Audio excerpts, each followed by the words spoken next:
Hello, good evening, and welcome to the TNT Show. Did you know that spending on Union Jack flags has increased in virtually every UK government department? The most recent information suggests this has cost taxpayers, that's you and me, more than £163,000 recently. So much for opposition to nasty nationalism. Covering yourself in flags suggests the harking back to the old saying that patriotism is the last refuge of the scoundrel. And I think we've seen a few scoundrels around. Hi, I'm John Drummond and I'm your host for the next 60 minutes. Thanks to you, the TNT Show and Indie Live are growing and delivering more exciting shows.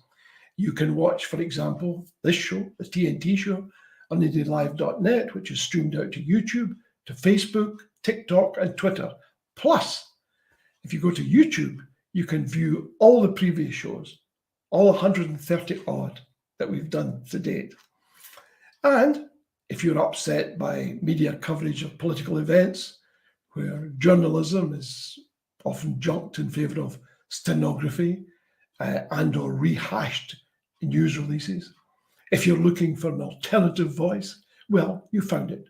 We're here for you. And I hope when you see the crowdfunder in due course, you'll be here for us. You know, it's been another great day for British democracy.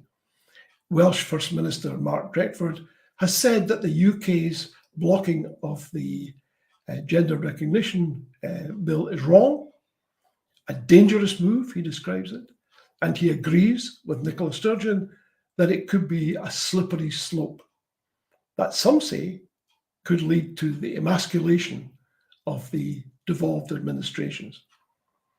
Well, we'll see. Now, tonight we are talking to a very special guest.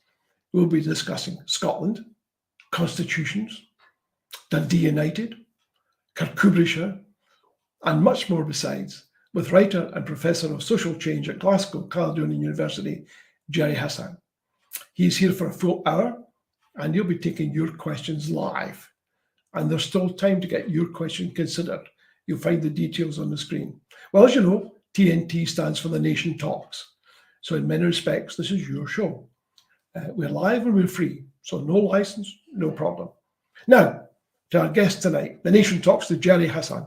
Gerry, how are you? Thanks for joining us this evening. You're welcome, and thank you for having me. I'm well, and I'm recovering from a slight, very slight cold I had, like lots of people in January. But other than that, I'm totally fine, healthy, and as well as one can be given the state of the planet. And the state of the UK. The UK state is in a bit of a state, I guess. Yes, well, I mean, I think it's something that lots of us have.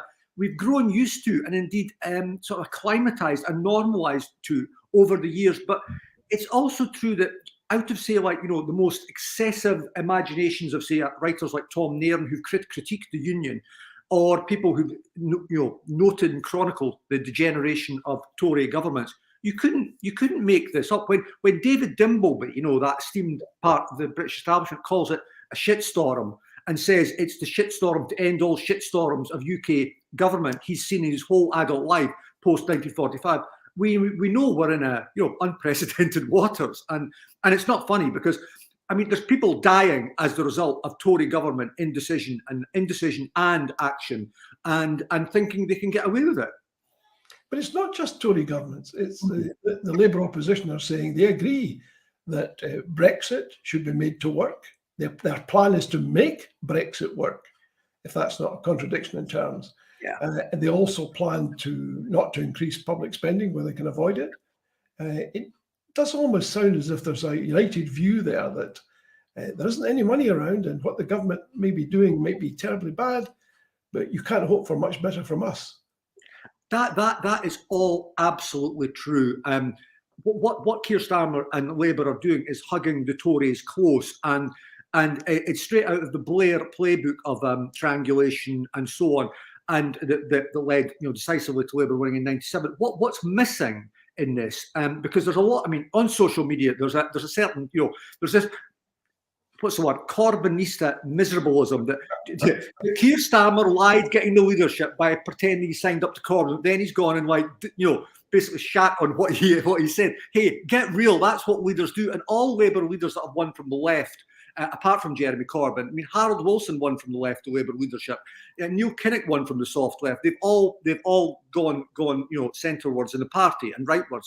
But it's, if you do that, you have to then have a distinct offer of what it is on earth Labour is offering, and it's not clear, obviously, on a whole host of things, on public services, you're saying, on the economy, on Europe, on the State of the Union, what it is they're offering. And their strategy is fairly obvious, that they see this Tory Britain, you know, basically falling apart, and Britain falling apart as public services and society and as a union. And they're wanting to offer reassurance. Their strategy, by the way, at the moment petrifies Tories, who see it as they believe they've got nothing on Starmer.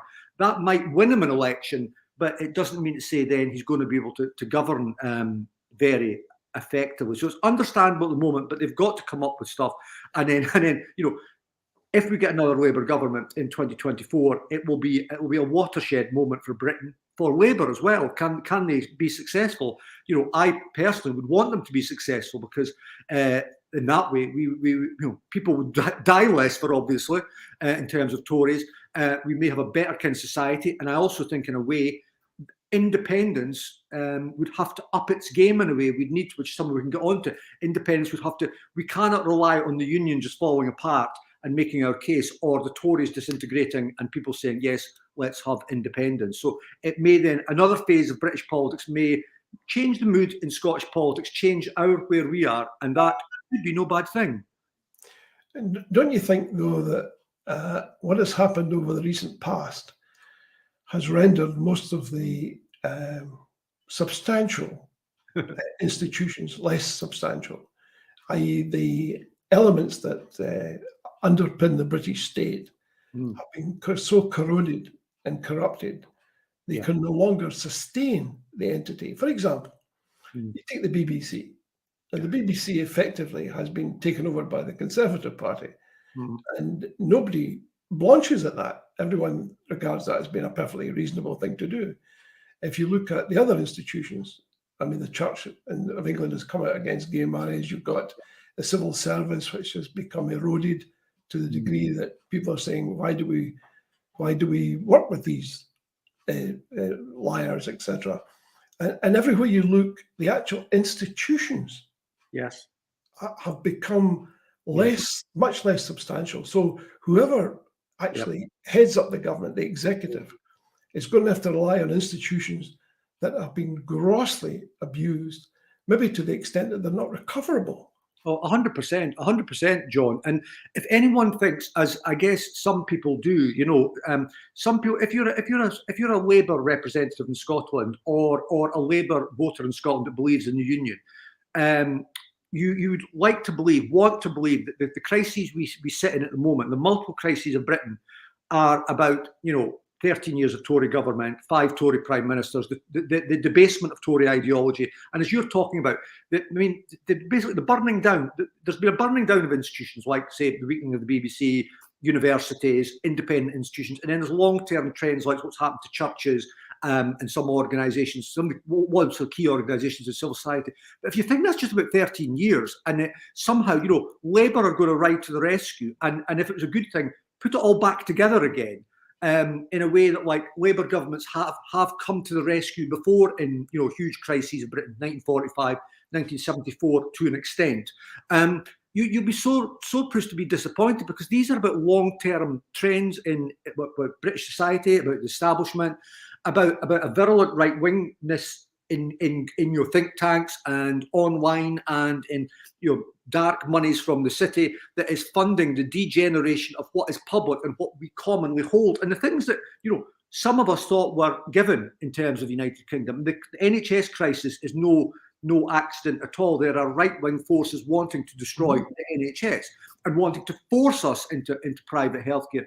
So there are long-term trends about the nature of British state, British capitalism, that will endure into the next Labour government, that go way beyond 13 years, go even way beyond, you know, blaming Thatcherism.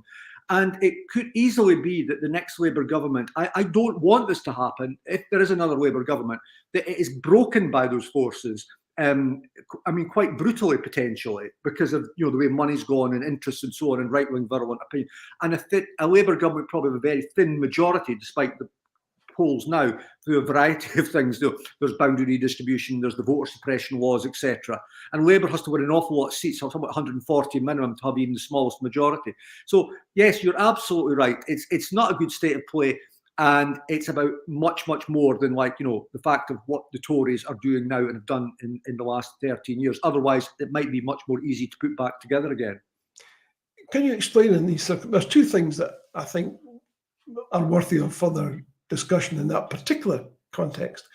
One is the virulent opposition to the SNP, accepting your point that the likely majority at the end of the day, once the right-wing media has gotten through with the Labour Party, any future election might be waver thin. Yeah. You would think that a statesman would say, I'm not going to close off any avenues here. I want to be Prime Minister. I don't care. At the end of the day, we all understand that it's realpolitik. I'll do whatever's required to become Prime Minister. Otherwise, what's the point of me being in political life if I'm going to sit here like a bumping along and say, oh no, I want to make a deal because what? What's the problem? The other issue is proportional representation.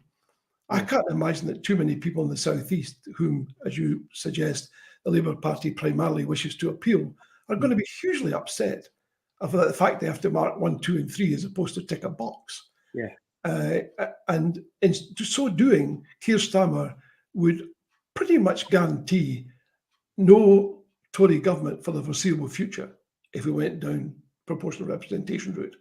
Why has he turned his face against both of those? What's the logic of that? Well, then you get into a whole set of questions about what is Labour's DNA. And as somebody who, a while ago now, quite a while ago in terms of my political life, was a member of the Labour Party, and was always a bit of a heretical member of the Labour Party, put it that way, and then have subsequently written books on Scottish Labour, and wrote the book on Labour's decline in Scotland, written books on British Labour, there's very few books on British Labour and its Britishness, funnily enough, because it's just assumed, that like Britishness is this uncontested thing, whereas clearly any political analysis or cultural analysis will tell you Britishness is something constantly being created and debated and contested all the time. So Labour has obviously been, it's the British Labour Party. In its DNA, I'll take the points in reverse. On electoral reform, I mean, it's not, again, an accident. 13 years of Tory government, 18 years of Thatcher and Major before that of majority government that became increasingly, both periods, became increasingly problematic to large parts of the United Kingdom, to Scotland, Wales particularly, but parts of England. Why did Labour never move to electoral reform after all that? Because it tells you first past the post favours the Tories. And what's true is that through all Labour history, there was a brief period when they were in favour of alternative vote in the 20s, but Labour's been glued to an idea that it takes majority control of the British state on a minority of the vote, and it used to believe in the idea of the British state for like pushing through change against forces. That the argument of this was the central state did things like the NHS and redistributed and so on, and this was actually a story lots of people understood.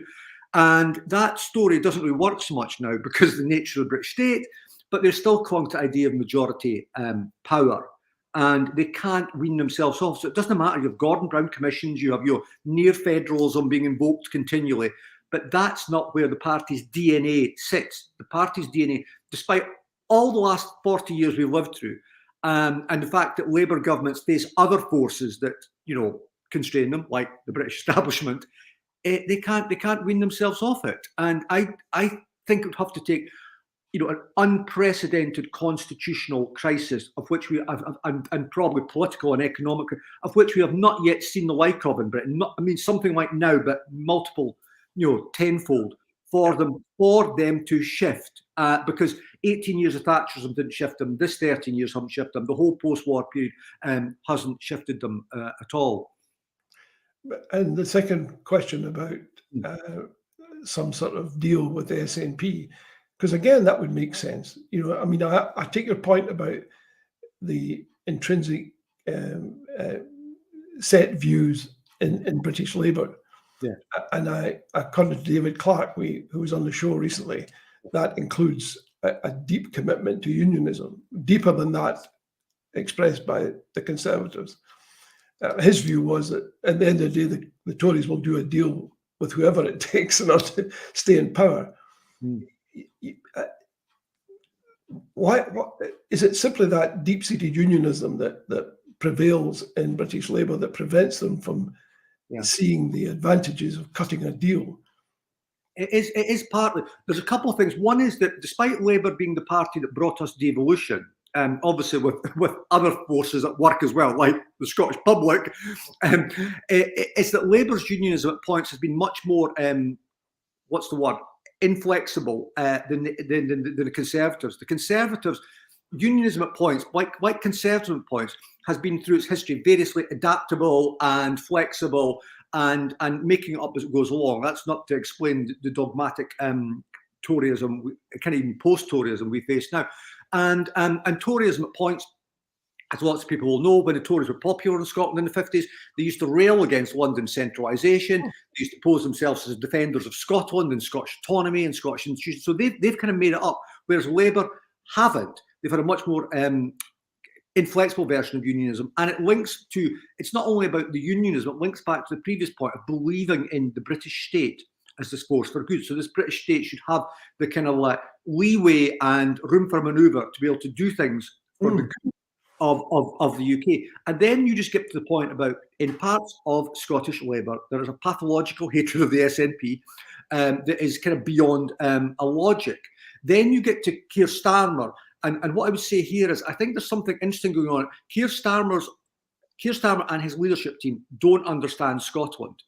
They don't understand Scotland because they've got very little input directly coming into from Scotland, because Scottish Labour famously lost nearly all their MPs. And so what they're listening to is, and I know this from sort of private sources, is they're listening to a very jaundiced view of Scotland from certain people in Scottish Labour that is distorting and kind of giving them a kind of unhelpful perspective in terms of UK Labour. You've got that point as well, and then you've got the fact that they are frit of, for understandable reasons, of the repeat of 2015, which is where David Cameron weaponised the spectre of the SNP to Alex Salmond having it was Ed Miliband then in his pocket, and that moving some swing voters in England that then produced David Cameron having a small majority. And as you saw, as we'll probably get on to, even now, with what we've seen with the Tories and the complexity of the Gender Recognition Act, the Scottish Tories have already produced a poster on I think it was Tuesday night, showing that of basically Nicola Sturgeon calling the roost in terms of Westminster. So that understandably worries Keir Starmer. It then plays into what he's hearing from Scottish Labour about the Scottish situation, which he has very little else to draw on. And doesn't that Gerry display an enormous weakness? Yeah, of course it does. It shows a weakness of character. Yeah, in several respects. One is, if your opposition criticise you in cartoon terms, such as you're in Sturgeon's back pocket, well, she doesn't have a back pocket, but I'm not quite sure what their present graphic is. But I mean, essentially saying that, the way to tackle that is to tackle it head on and to say, well, I'll tell you what, unlike you, we're interested and deeply committed to democracy. And we plan to make democracy work right across this island, rather than shrink away and duck and dive and weave. And because all that does is leave the average person feeling, you're a weak person. Why would I vote for a weak person for Prime Minister? It's a politics of weakness. It's totally a politics of weakness and what I would call like kind of tactical management. So it's short-termist and all that. But one caveat for that is a large part of our politics is that. A large part of our politics in the UK is like that. I mean, look at Rishi Sunak. A large part of our politics, if one is being real and, cutting through, we'll probably go on to, in Scotland is like that. It's just that on this, it's fairly obvious. They're absolutely scared rootless about a repeat of 2015. and that Cameron play that did we have good evidence it won a soft amount of UKIP potential voters that were going to vote UKIP back to the Tories in England, that then produced the David Cameron very narrow majority. Actually, brought us Brexit and blew up David Cameron.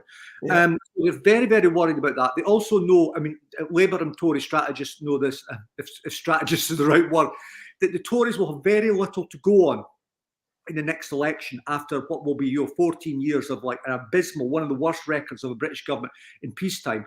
And I mean, I was reading The Spectator on this on last week, and Katie Balls was already writing. She said, Tory MPs know on the big questions, on the economy, on the NHS, on welfare, on public services, they have nothing to offer. And two of the big issues they will go on for the next election and up to is stop the boats, God forbid, stop the small boats, and the Scottish Parliament and the trans issue.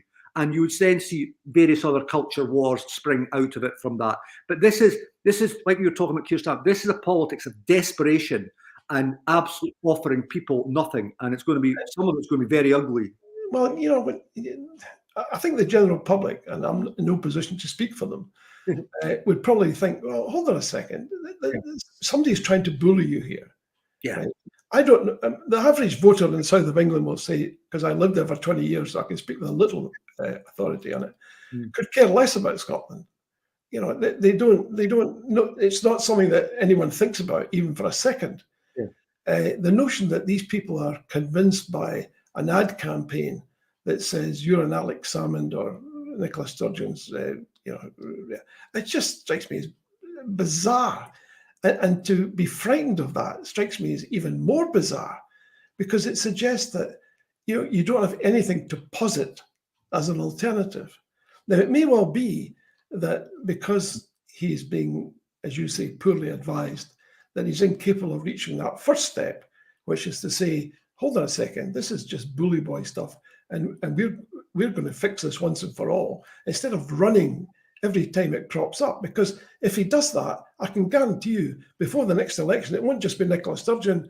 He'll be in the pocket of Patrick Harvey. He'll be in the people in the South East have never heard of. I mean, no disrespect to Patrick, but no one in the South East has heard of Patrick Harvey.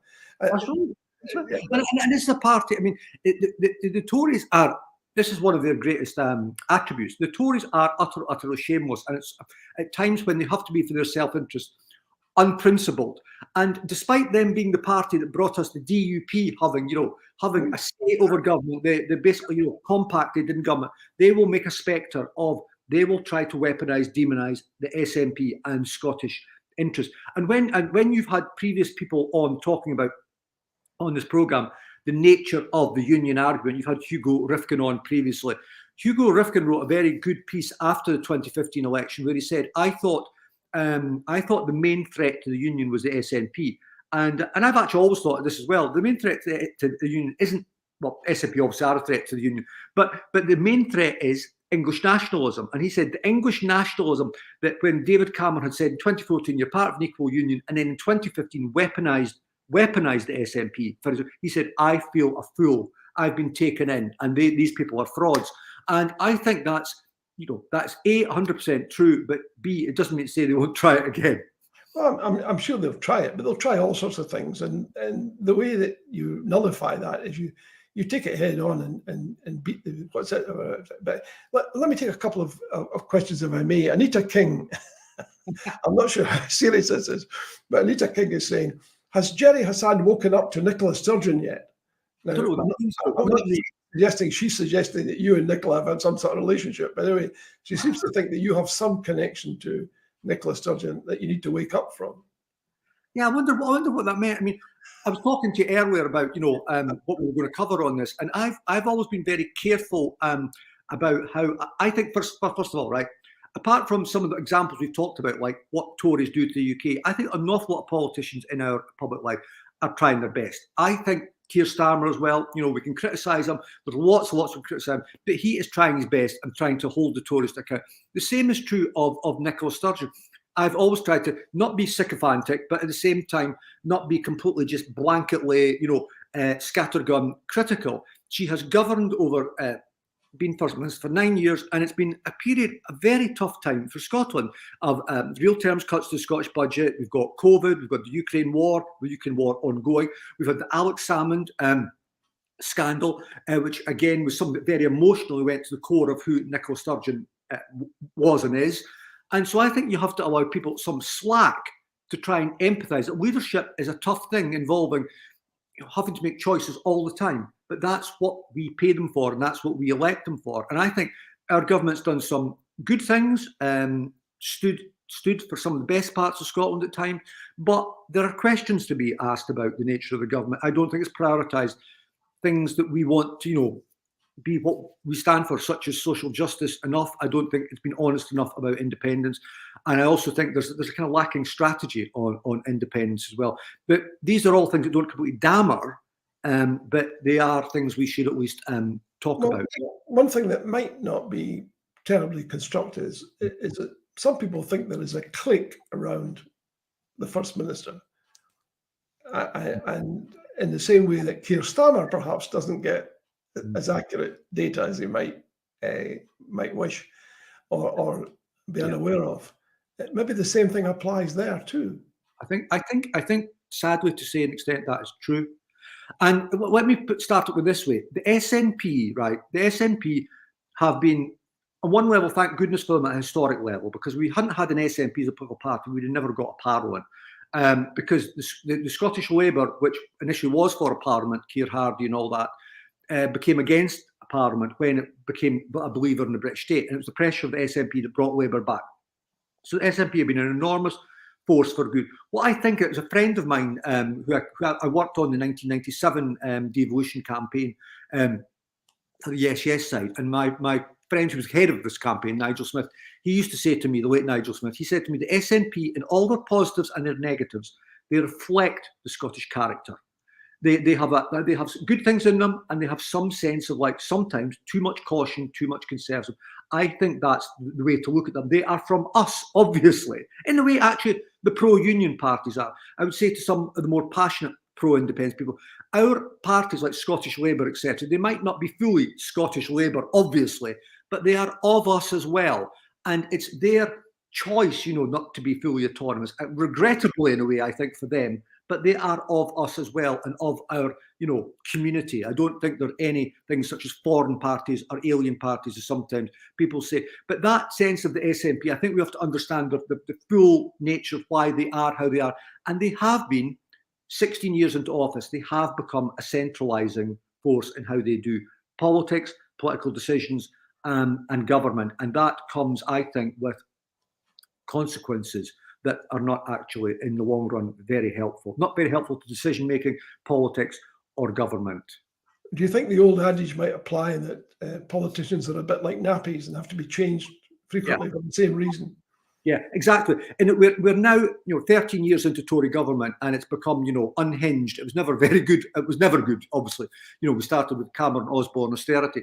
Yeah. There's a similar rule about 16 years of SNP and government. And I think there's a number of factors there. One is they've never had, since the 2011 SNP landslide, they've lacked, actually even beforehand as well, but more so since 2011, they've lacked any effective opposition from Tories or Labour or anyone else. That comes with consequences. And then you've got the nature of political leadership. Now, whatever anyone thinks of Alex Salmond now, Alex Salmond was, in many respects, a sort of open political leader who brought people into the tent and kind of played people. And indeed, that's the qualities we saw in the Indie Ref when he took independence, along with a whole host of us, from being at the margins and in the 20s up to 45% and nearly winning. Nicola Sturgeon, for a variety of reasons, is just a very, very different character. Younger, a woman, cautious, and also there's a psychological thing I think that we all have to understand. When Alex Salmond inherited the leader of the SNP, was on going on the slope upwards, that he again created. Nicola Sturgeon inherited the top of the mountain, 2014, 2015, and she's managed that. And that's a whole set of different psychologies about managing a big tent.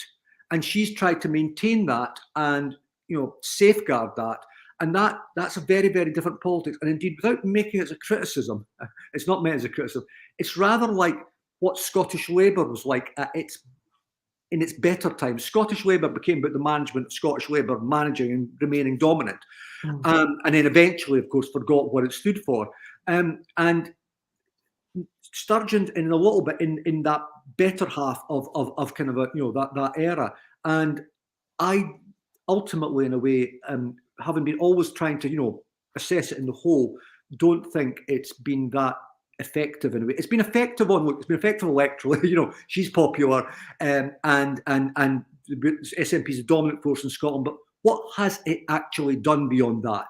It's not. The priorities of government are not clear. The record of government is shaky, although in very, very difficult circumstances. And independence has banked against from 2014 and gained some, but we haven't answered. We haven't made the appeal of independence effectively enough to be, I think, where we should be really, or could expect to be. And I think ultimately, this is not again a damning point about Nicola Sturgeon. I think ultimately, because 9 years as First Minister, she will be viewed as a transitional leader on the road to a next phase of Scottish politics and SNP and independence. And that's not exactly a bad thing. She managed Scotland through very, very difficult waters. Interesting. Let's take another question from Margaret McGovern. Margaret's asking, surely with the looming constitutional crises, she reckons there's more than one, that is coming, would it not be wise to familiarise ourselves with our own Scottish constitution? Well, yes, I think in that, right. I mean, I'm always take the view that, firstly, independence doesn't win by default, right? Which I think actually also is what one of the things Margaret suggested. We cannot pose Scottish Parliament good, Westminster bad. Independence never wins just by default, and we have to embody a democracy in our everyday actions and long-term direction. I think it's actually more than just a constitution. I think it's how we do government and politics and do power in Scotland. And this chimes back into the previous point. 16 years of SNP, 24 years of the Parliament. The Parliament and the SNP have concentrated power in themselves. So if one's going to talk about things like, say, a constitution, one really needs to talk about things that are going to have practical impact on people in the here and now and chart a course into the future, which is about how power is disseminated in Scotland and held more widely. And also, I think this comes a little bit because of 16 years, but other stuff as well, is there's a lot of people who were independent supporting in 2014 worry about how power is held to account in Scotland, because there's a lot of things in which, like, we'll take, for example, I'm trying not to use this example, right? But I just give it because I can't think of another one off the top of my head, is that in 2012, Glasgow Rangers Football Club went into liquidation, so it was a great big football story. The media were posted missing in that story, which ran for a couple of years before that. And some of my pro-independence friends say that's an example. I mean, there's many, many others of which you could say how in independent Scotland, where we hold, formal power, those questions of media and public life come more and more to question. So how do we, and of government, how do we hold people in a power? Well, you see, it's hard for me to see, and I would agree with Margaret here, it's hard for me to see how you hold anyone to account unless you have some sort of contract between the people and the state. Yeah. That's all a constitution is. And by not having such a contract, effectively what you're saying is I don't trust the people because I don't wish to be constrained in any way. For example, we use this expression all the time on this programme, that the British Constitution can be expressed in one sentence. It is whatever the government of the day with a working majority says it is. And that's essentially the British Constitution summed up in a sentence. Yes. But Scotland, effectively, if it were independent tomorrow, would inherit that.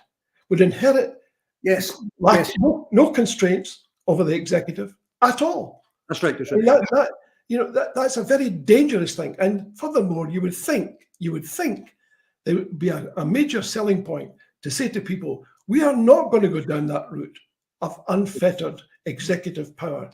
We will place constraints on ourselves such that we are always answerable to you, the people, because we believe that the people are sovereign. Now, I suspect if you ask most Scots, they believe the latter. They believe that the people are sovereign. But if you just ape the Westminster system by default, you're effectively saying that the Parliament is sovereign. Yes. That's a very different concept. I 100% agree with you, really, and I 100% agree with Margaret. What I'm thinking about is how we get to that from here, and how we get to that in a way that is relevant to now, and then charts course in the future. What you're talking about when you talk about the creation of a constitution, what you're drawing from, which is actually really in a way in the modern Scottish and indeed older Scottish politics, you're talking about what's called popular constitutionalism. In around the world now, there's a general view about constitutions that actually what's in the constitution matters much less than how people create it and how they see it and how they see their role in it. I.e., do they see themselves empowered and recognise themselves as citizens in that? Now, that, which could then, if it was done, be posited in a wider sense of like how power is held in Scotland and how we hold all these institutions to account, that is very, very relevant. But it has to be connected to, we are in a situation where the Westminster system and Britain is... Here's a thought. Yeah, go on. There won't be a referendum in the foreseeable future, we gather. And we're not even sure what that is. We can come on to talk about de facto referenda in a second. But in the absence of anything specific in terms of decision taking, surely the time between now and whenever that is could be usefully spent, at least in part, by forming a constitutional convention and saying its primary role is to establish a draft constitution for Scotland that is based upon the sovereignty of the people. What would be wrong with that, do you think? No, yes is the answer to that. I like some of this, and I'm fully, I've written on lots of this over many years and supported various initiatives. So it chimes into a worldwide debate of things. It links to our political traditions, modern and past. It links into our mythology about ourselves, and in a good way, popular sovereignty, claim of rights, etc., etc. And where I would just think about is it has to link into, which it has the chance to people's everyday sense of the lack of democracy in Britain and indeed in Scotland itself, because we have a government that in a way is centralising and thinks it knows best and so on. And therein lies one of the conundrums, that democracy and independence isn't just about one question or one principle. It's about who we are and how we govern ourselves across a whole lot of levels, how we live, Yeah, I think we're all singing from the same hymn sheet there. My experience of large organisations, and I've worked in many, is that there is always a temptation to centralise. It doesn't matter what the organisation is. It becomes, after a time, axiomatic. That's right. Somebody at the centre will say, look at all the inefficiencies out there. Each of these little bits is doing its own thing, and it's got its own budget. Surely we can make a great deal of savings if we centralise it all. That's right. 100%. And large organisations, corporations do this all the time. It lasts on average for 5 years. Yeah. After 5 years, somebody says, we're not responsive to our customers anymore. We're losing business. We're losing business because some A-type is making a decision 100, 300, 400, 3,000 miles away. It doesn't meet our customers' expectations, and therefore we're losing them to somebody else who's nimbler and more responsive. That's a fact of large corporate life. And it seems to me the political class need to take that on board. It's not, nobody's saying you're not doing a bad job. They're saying you need to be responsive to people. And what brings it home to me in particular, living in Kinross, as I did for a time, was that somebody had taken local government in Scotland and condensed it into bigger units than was really necessary. But nobody's reformed that because it suits the entity to be centralised. And you either decentralise voluntarily, in my experience, or circumstances require you to do it, and then it becomes messy. Better to think it through, in my view. And you remember, it's one of my first awarenesses as a child was in the mid-1970s when the huge local government reorganisation was happening. And I remember opening my parents' courier in Dundee, and they had this proposal for this huge region, if you remember, that abolished Fife. And half of Fife, like East Berlin and West, half of Fife was in Tayside, and the other half was in Forth, I think it was called, before Caledonian, which Fife fought and defeated. And I remember, as a child, sitting, looking at it, as a child's view, though, I thought, these look lovely. These are big, chunky, powerful things. I thought, as a 10-year-old, little knowing the forces at work, But what I experienced in Kinross was a crazy thing. Kinross was deemed to be either to be part of Fife or to be part of Perth. Yeah, that's right. I guess on reflection, Fife is probably quite happy that it became part of Perth. Yes. But then what nobody in Kinross Shire understood was why Clackmannan was a separate entity and they weren't. And nobody could explain it. And it was apparently done on a whim, i.e., this is what we're doing and to hell with you. It seems to me if you have decision taking that's driven from the bottom, you don't make these mistakes because you're sensitive to how people feel and think. So my views are resonating very much with yours. But I'd like to move us on a wee bit if we can, just a second, Gerry, to look at this whole concept, because several people are asking questions about referenda, et cetera, et cetera. Do you believe there is such a thing as a de facto referendum? Well, you can call it that, but what it is it isn't a referendum. And I looked at this yesterday in the National because the 2014 referendum matters. It matters as precedent. It has a mandate which doesn't take it into forever. Obviously, mandates can be overturned. That's the point of democracy, as we're just talking about. But in that referendum, 2,001,000 people voted for no, and 1,600,000 people voted yes. If you're posing a de facto referendum, in 2019 and 2021 elections in Scotland, Westminster and Holyrood, the SNP won 1,200,000 votes. A vote of 1,200,000 cannot, I mean, let alone the constitutional issue of an election versus, cannot overturn a 2 million vote. So there's just a law of what's going on here of kind of like political numbers. And what a de facto referendum election can do is it can put pressure on Westminster, can keep the independence issue live, and which is obviously very live, but very live in the centre stage of politics. But it doesn't. What it doesn't do, and this is where I have a wee bit of an issue. It's been said by various SNP people, also lots of SNP people, including elected politicians, detest this, that winning 50% plus of the vote could be in the direct way, the Westminster election, to open independence negotiations. There's no way that's going to happen. And there's no way anyone in the SNP senior leadership actually believes that. So I hear me problems with that, because I would say, again, with all the caveats I've just said about the Nicola Sturgeon leadership's tough. She's trying to do her best in tough situations. The strategy of going to the Supreme Court, the October the 19th referendum this year, de facto referendum, was something she's going through the motions on. It's not something she has intrinsically believed in. So I don't quite like that version of politics, because I think when we're in such serious stakes as we're in now, a successful politics of independence should involve being straight about the choices. And this, I mean, this is kind of widely known, and by lots of people senior in the SNP. This is going through a kind of play, in a sense, and it's a play to, what is it for? It's to keep some of the people in the base quiet and not asking difficult questions. Keep the ship shuggling along, at a certain speed, so the natives don't start getting a bit restless. And something she's possibly, in a way, been forced into playing as well, because leadership always has a sense of like, you're not completely, obviously, all powerful and omnipotent. So I don't like it for that, and it's not going to lead to, SNP are probably not going to win 50% plus next year.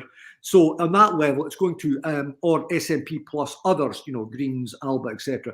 And so it's probably going to fail on that, but the SNP will emerge as the biggest party and win the election, but be viewed as not being successful on the terms they've set, which is an interesting way to view politics, the terms they've set themselves. So what do you think is the future for Scotland? The future for Scotland, I laid this clearly out in a chapter in my book, Scotland Rising, where I have a whole chapter on how Scotland gets an independence referendum. Firstly, right, the obvious point is 2014 created a precedent. It created a precedent that the British state eventually will agree, reluctantly, to an independence referendum when there is an uncontested mandate for one. So that's the first point. And secondly, is it created precedent our end as well, as that is the way we go to independence, whereas before there was talk. Margaret Thatcher once said, majority of SNP MPs is a mandate for independence. Scotland gets an independence referendum when people agree with three things: Scotland's right to decide, people agree on that; Scottish government has a mandate, popular support for that, and the timing of an independence referendum in the next couple of years. Now, on all polling, there's been no majority support for an independence referendum for the next couple of years, since 2014, and that's the figures that need to change. It doesn't need to just change once or twice in the polls. We need to have a consistent, emphatic majority for wanting an independence referendum. So that's what needs to be put pressure on. And then for that, which again, I've got lots of stuff in my book on, there then needs to be serious work done on the independence offer and the independence appeal to make it different from 2014 and, answer the questions that weren't answered in 2014 to people that voted no. Interesting. Let's talk about, let's move away from politics for a second, if we can. Now, you've just moved from Glasgow to Kirkcudbrightshire. That's right. Why was that? Was it because you had this enormous sense of living in the country and you wanted to slough off this urban thing that you had going and you wanted to embrace the countryside and the rural lifestyle? What was it that motivated you to do that? Well, I'm from Dundee, as I said earlier, and I had lived 30 years in Glasgow when I finally moved, and I loved living in Glasgow. But I'd long had a view that I didn't want to live all my adult life in Glasgow, and wanted to experience living somewhere completely different in Scotland. And I had an idea of that. I didn't want to live in another city. I wasn't going to go to Edinburgh. Much as I like Edinburgh, I don't want to live there. And I wasn't going to go back to Dundee. I don't want to live in a city. I didn't want to live just outside Glasgow and still be defined by it. I wanted to do a radical shift. And I knew Dumfries to Galway, and I knew Kirkcudbright, and I'd known Kirkcudbright over 25 years. Already knew some people here. And that's what me and my partner did. And it's fascinating because it's both a kind of very natural move and yet big move at the same time. Some of our Glaswegian friends said to us at the time, "Oh, you're awful brave," they said to us. I said, "Well, I'm moving 2 hours down the road." It's basically the same culture, basically. And that was quite funny. And it's because some Glaswegians do view, with all respect to them, their city is the centre of the universe. And they thought, well, why would you want to leave Glasgow? But it's also funny in that it's such an interesting microcosm. Kirkcudbright is a very vibrant town, an artist town, lots of things going on, lots of, just things, events. It is also situated in the constituency of Alistair Jack, our Secretary of State for Scotland. So that is very interesting in that there's quite a lot of, the Tories are quite unpopular down here. I mean, they're the biggest party on the council, but they don't have a majority. The council is Labour, SNP, independent, and that's when Labour and SNP, according to Labour, are not meant to get into bed together. So that's quite interesting. And you find the Tories are getting more and more unpopular down here, which I think is, and people are sometimes a bit shocked by Alistair Jack's loyalty to whatever is the latest Tory fad or Prime Minister. He was the one that was one of the last ones hanging with Boris Johnson, if you remember. Along with I remember. Yeah. Presumably that's why he's still in office. Exactly. You might need folk like him in a way, sadly, You probably noticed this, but just in case you haven't, Paul Sweeney, the Labour MSP, has tonight described your MP as a viceroy. Yeah. And that was somewhat surprised. Well, the interview was somewhat surprised because that's the sort of language that one hears more commonly from SNP supporters. That's right. I think this is one of the interesting things in Scottish Labour you're touching on there. I think there's lots of interesting emerging voices in Scottish Labour that are elected representatives, people like Paul Sweeney and many others. And yet, what's the thing is that there's a sort of dead crust of a culture over Scottish Labour that I think Anna Sarwar is either part of or compromised with. The party cannot overthrow, and that's something that hates the SNP. It's miserable, it's all sorts of things. And I think in some of those other voices, there's a hope for Scottish Labour maybe in the future, but they have to, which I think people like Paul Sweeney, Monica Lennon would be fine with, embrace Scotland's right to decide. There is no future for Scottish Labour without them embracing that. Yeah, because it sounds very undemocratic. The Labour leader, by contrast, I think his response tonight was, well, I completely agree with Keir Starmer, but then he represents British Labour, not Scottish Labour. So therefore, I also agree with Monica. I thought, well,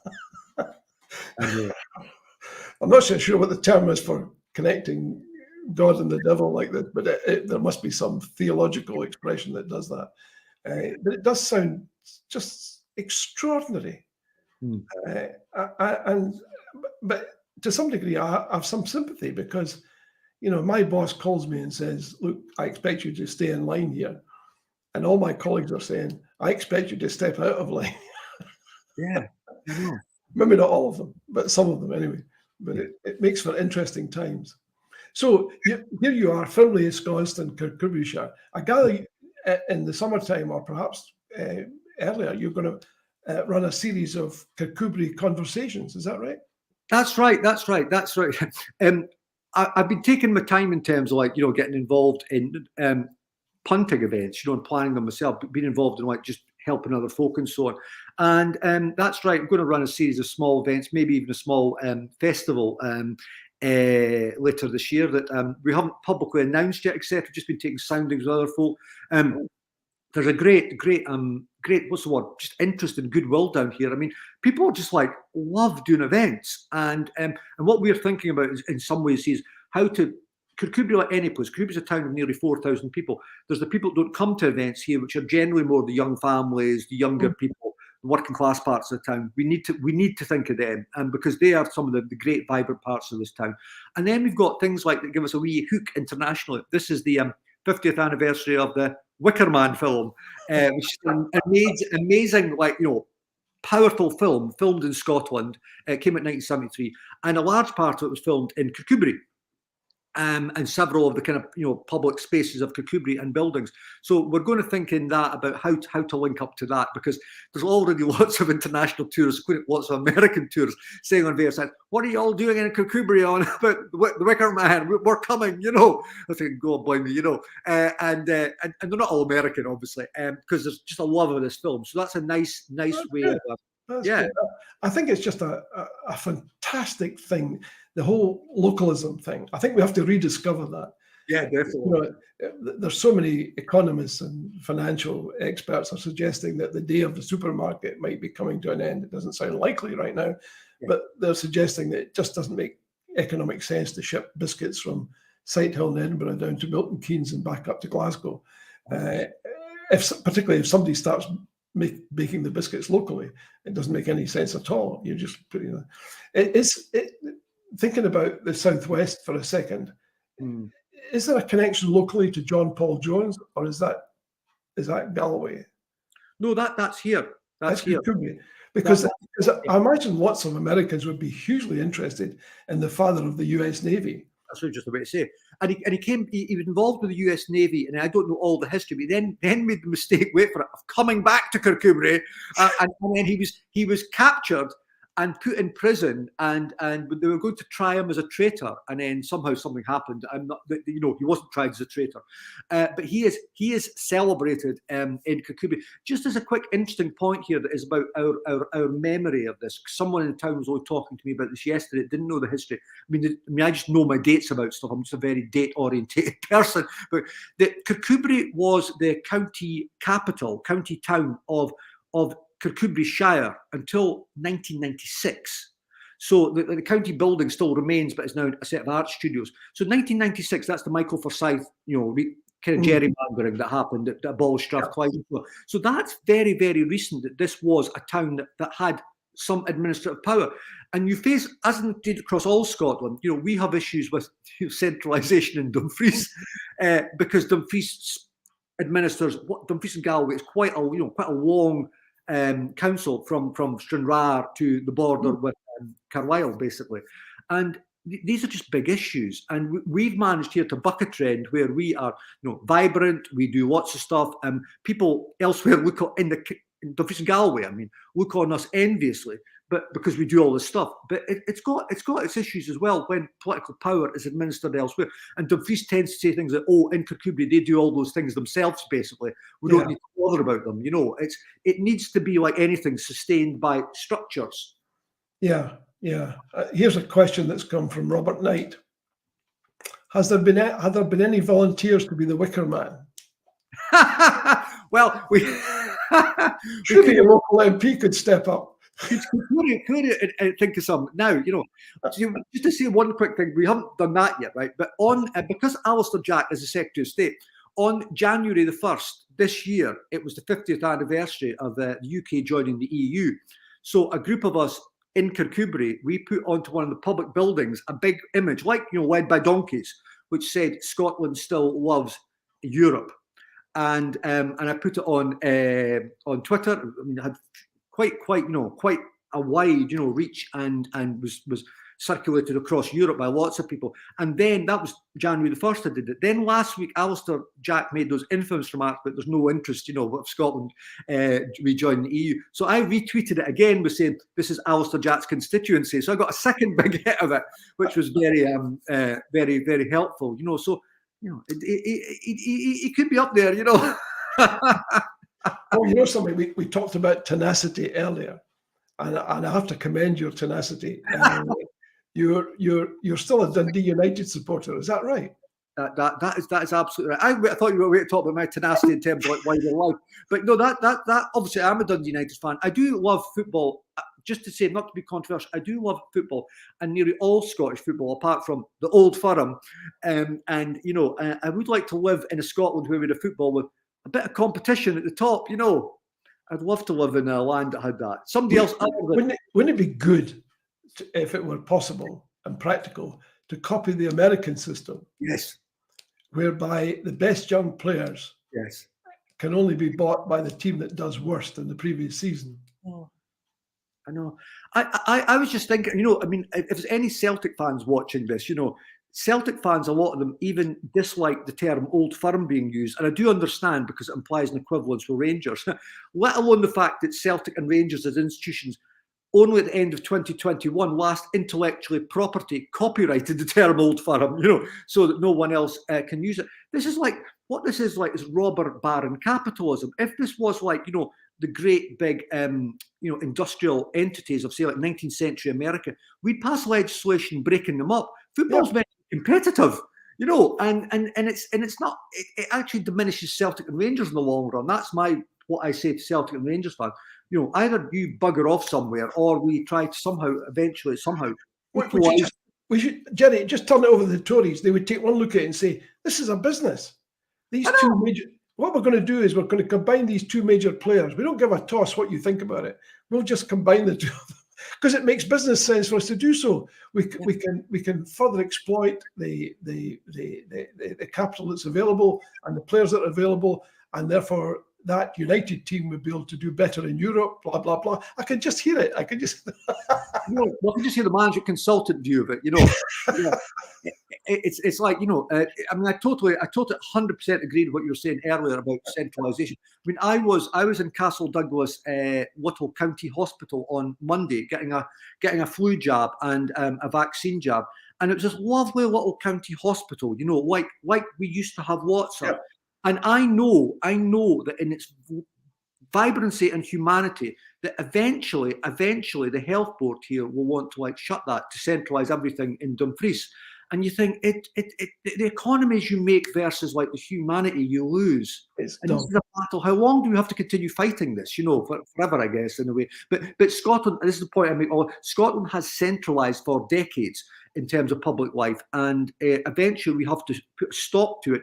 And one of the ways, I guess, but there's many ways, but one of them will be through a written constitution that limits in an independent, self-governing Scotland, that where a parliament is sovereign, but that doesn't give it the right to do anything, because we ultimately, the people, are sovereign, not the parliament. Well, you can't have two sovereigns, but I guess you that's right. Sovereign, then the parliament can't be. But that's the right way around, my humble opinion. Yeah. Look, Gerry, we've run out of time. I'm very grateful to you for joining us tonight. It's been a very interesting and engaging conversation. Thank you to all of you who've submitted questions. I hope as many as we could in the time available. And I'll just say a few concluding remarks. If you stick around a few minutes after we're off air today, I'd be much obliged. So there we are, everyone. Time is up. Big thanks to Gerry, and a big thanks to all of you out there for joining us tonight. Hope you've enjoyed this TNT show. As ever, we have a formidable list of guests lined up for future shows. As you know, this is the place for the big hitters. Remember, if you want to find out more about the TNT show and the other Indie Live shows and events and podcasts, and there are just so many around and so many coming up, go to independencelive.net. In future weeks, look out for Professor Laura McAllister, who has just chaired a report on behalf of the Welsh Government looking at constitutional change in Wales, and one of her choices that she suggests is independence. We've also got Andy Whiteman coming up soon, and Professor Danny Dorling, who takes a very negative view about capitalism. So you might want to join us for that. And he links Brexit to the demise of the British Empire, which is always an interesting contention. As always, please look out for my column in the Sunday National this weekend. You'll find it in the 7 Days supplement. And just the last word, if I may. Boris Becker went to prison for 2.5 years for tax evasion, failing to declare £2.5 million in overseas assets. Nadim Zahawi has been asked by the HMRC to pay £3.7 million in tax after failing to declare capital gains on overseas assets. It may not surprise you to learn that the PM, Sunak, thinks this outrage is no big deal. Question, does the PM himself have something to hide? Who knows? No doubt we'll discover in due course. Thank you again for joining us tonight. And look after each other, stay safe and take care. And we'll see you next week at the same time, 7 p.m. on Indie Live. Thanks for joining us. Good night, everyone. Thank you.